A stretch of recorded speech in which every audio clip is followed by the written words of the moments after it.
You're spinning, and I'm spinning, and the Earth is spinning, and the sun is spinning, and the solar system is spinning. Everything is spinning. But why? Hey everybody, thank you for watching D-News Today. I'm Trace. You might remember from our How Fast is the Universe Moving video that you are moving really fast right now. For example, the Earth is rotating around its axis at 1,040 miles an hour. Planets rotate. That's what they do, right? But then science comes along and is all like, why? And once you start thinking about it, it's actually pretty staggering. To figure it out, we have to go back to the beginning.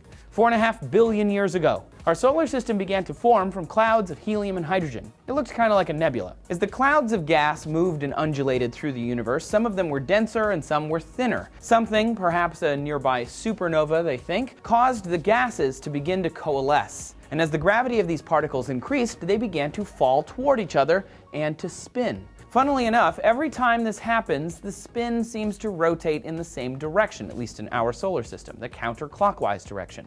There's no up in space, of course, but if you think about the angular movement of the spin as a forward direction, then most things like Earth, Mars, and the Sun all rotate counterclockwise. Because they're all conserving their angular momentum, they continue to do so. As the gases continued to gravitate toward each other, constantly moving and falling, they formed a tossed pizza dough shape, a ball in the middle slowly expanding outward into a disk. This is a shape that we see most often in the universe because of the laws of physics. As interstellar clouds rotate and collapse onto themselves, they fragment. This is according to Scientific American. And then those smaller parts collapse again and again, and over the next few 100 million years, all that gas gathers and fuses into suns, planets, asteroids, and eventually, after a lot more time, you and me.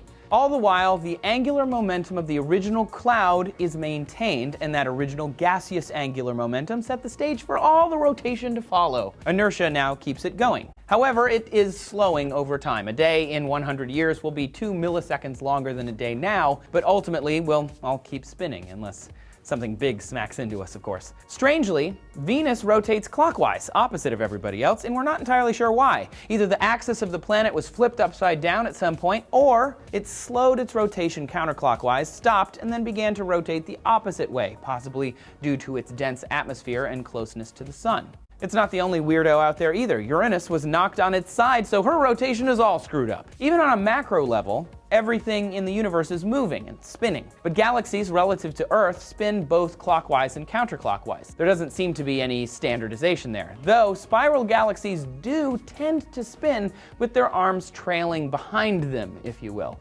But even that isn't a hard and fast rule. In 2002, the Hubble spotted a galaxy named NGC 4622, very creative, whose arms lead her rotation. But they believe that it's because that galaxy interacted with another galaxy. Sounds kind of hot. In the end, everything in the universe is, of course, moving and spinning. Energy must be preserved over time, so when a figure skater spins with his arms in, he will spin faster, but with his arms out, like a galaxy that grows, it moves slower. Simple physics, but it does operate on that galactic level. Does a science question in you have your head spinning? Go ahead down into the comments and ask us.